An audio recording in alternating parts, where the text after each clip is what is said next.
اعوذ باللہ من الشیطان الرجیم بسم اللہ الرحمن الرحیم اللہم صلی علی محمد وعلی محمد وجل فرج علی محمد۔ یہ میرے سامنے جو پہاڑ آپ کو نظر آ رہے ہیں یہ احد کا پہاڑ ہے، جہاں پہ جنگ احد ہوئی تھی، یہ وہ احد کا پہاڑ ہے۔ یہ سامنے جو آپ کو میں زوم کر کے دکھاتا ہوں، یہ پہاڑ جو نظر آ رہا ہے آپ کو، تو اس پہاڑ کے اوپر نبی خدا صلی اللہ علیہ وآلہ وسلم نے کچھ اپنے اصحاب جنگجو جو تھے ان کو چڑھایا تھا کہ اس کے اوپر چڑھ کے حفاظت کریں مسلمانوں کی، تاکہ پیچھے والی طرف سے کفار اور مشرکین حملہ نہ کر سکیں۔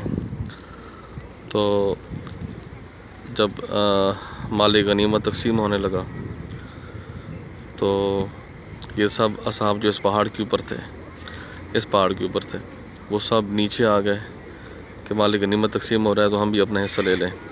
جب اس پہاڑ سے اترتے گئے، ساتھ ہی پیچھے سے کفار نے دوبارہ حملہ کیا، تو اتنا سخت حملہ کیا کفار نے اس پہاڑ کے پیچھے سے، اس پہاڑ کے اوپر سے، کہ فوج اسلام پسپا ہو گئی۔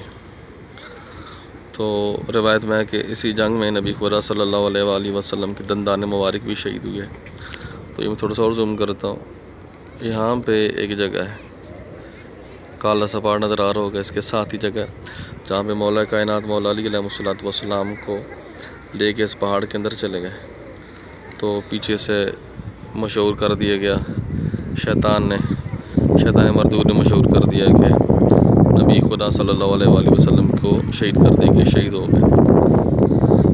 تو جب یہ مشہور ہوا تو نبی خدا نے اپنے دندان مبارک مولا کائنات کو دکھائے کہ یا علی میرے یہ دان ٹوٹ گئے ہیں۔ تو مولا کائنات پھر دوبارہ نبی خدا کو لے کے واپس آئے اور لوگوں کو بتایا کہ نبی خدا شہید نہیں ہوئے بلکہ نبی خدا زندہ و جاوید ہیں تا قیامت انشاءاللہ۔ تو جناب ویسے کرنی جو صحابی نبی ہیں، جب ان کو پتہ چلا کہ جنگ میں نبی خدا کے دندان مبارک شہید ہوئے ہیں، تو جناب ویسے کرنی نے بھی اپنے دندان مبارک سارے کے سارے شہید کر لیے۔ پوچھا کہ کیوں کیا؟ تو انہوں نے کہا کہ ابھی مجھے پتہ نہیں ہے کہ نبی خدا کا کون سا دندان مبارک سے کون سا دان شہید ہوا، تو اس وجہ سے میں نے اپنے سارے دان توڑ لیے۔ تو نبی خدا نے جناب ویسے کرنی کو جنت کی بشارت دی۔ یہ وہ پہاڑ ہے،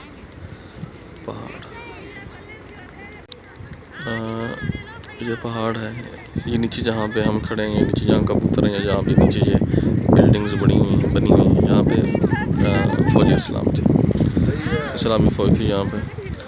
تو یہ سامنے اس طرف، یہ سامنے ایک پہاڑ ہے، اس پہاڑ کے اوپر تیر انداز کھڑے تھے نبی خدا صلی اللہ علیہ وآلہ وسلم کی طرف سے، جو تیر انداز وہ یہاں سے تیر چلاتے تھے۔ تو یہ اس پہاڑ کے پیچھے یا اس پہاڑ والی طرف یہ کفار تھے۔ تو الحمدللہ کہ نبی خدا صلی اللہ علیہ وآلہ وسلم کو فتح حاصل ہوئی۔ اور یہ وہ جنگ تھی کہ جس جنگ میں سارے دوڑ گئے تھے، جتنے بھی اصحاب تھے یہ سب کے سب یہاں سے دوڑ گئے تھے، صرف مولا کائنات نے جو ہے وہ محافظت کی ہے نبی خدا صلی اللہ علیہ وآلہ وسلم کو۔ اور یہ وہی جنگ ہے کہ جس جنگ میں مولا کائنات کو ذوالفقار عطا ہوئی، اسی جنگ میں مولا کائنات کو ذوالفقار عطا ہوئی کہ جب مولا کائنات کی تلوار ٹوٹ گئی تو اللہ پاک نے آسمان سے ذوالفقار نازل کی مولا کائنات کے لیے۔ تو مولا کائنات نے نبی خدا صلی اللہ علیہ وآلہ وسلم کی محافظت کی۔ تو نبی خدا نے فرمایا کہ یا علی کہ جب سب مجھے چھوڑ کے چلے گئے تو آپ کیوں نہیں گئے؟ سب مجھے چھوڑ کے چلے گئے تو آپ کیوں نہیں گئے؟ تو نبی خدا نے فرمایا کہ اکفر بعد الایمان، علی بادشاہ نے فرمایا کہ اکفر بعد الایمان۔ تو یہ بہت ہی عظیم جنگ ہے کہ جس میں مولا کائنات کی وجہ سے نبی خدا صلی اللہ علیہ وآلہ وسلم کی محافظت بھی ہوئی اور فتح بھی نصیب ہوئی، بلکہ ہر جنگی مولا کائنات کی وجہ سے نبی رحمت کو فتح نصیب ہوتی رہی۔ الحمدللہ، اللہم صلی علی محمد۔ یہ بہت بڑا پہاڑ ہے جی، بہت بڑا پہاڑ ہے، لیکن جو مرکزی جگہ ہے اس کی وہ یہی ہے، یہ وہی مرکزی جگہ ہے، یہی وہی پہاڑ ہے۔ اللہم صلی علی محمد وعلی محمد وجل فرج علی۔ یہ سامنے احد کا پہاڑ ہے جی، سامنے احد کا پہاڑ تو یہ نیچے جناب حمزہ علیہ السلام کی تربت ہے، اور یہاں پہ بہت سارے جتنے بھی اصحاب نبی اور جتنے بھی مسلمان شہید ہوئے اسی چار دیواری کے اندر ہے. یہ چار دیواری کھینچ دی گئی ہے، اس چار دیواری کے اندر ہے.